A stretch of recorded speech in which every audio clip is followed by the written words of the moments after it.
Welcome to the Learning Pines YouTube. We hope this video helps. Start by prioritizing safety when checking inverter batteries at home. Wear chemical-resistant gloves and eye protection before touching batteries or terminals. Turn off the inverter and unplug AC mains to avoid shocks. Switch off DC loads and isolate the battery bank to prevent discharge during tests.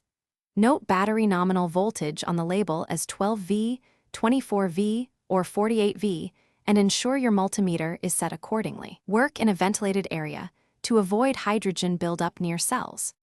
Begin testing by measuring open circuit voltage across each battery terminal with a digital multimeter. Interpret readings. For a 12V battery, 12. 6V equals full charge and 12. 0V is about 50%. Next, perform a load test by applying a known load near 25% of the inverter continuous current for 10 minutes. Monitor voltage drop. A healthy battery should not fall below 12. 0V under that load. Finally, use a hydrometer to check specific gravity. 1. 265 shows full charge in lead-acid cells. Interpret your measurements to decide maintenance or replacement actions for inverter batteries. If a battery drops below 10, 5V under load, it is likely failing and needs replacement.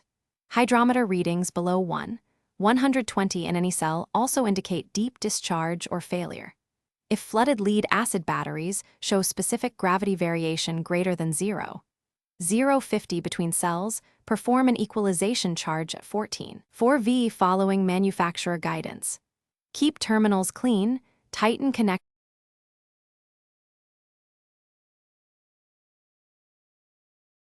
Thanks for watching.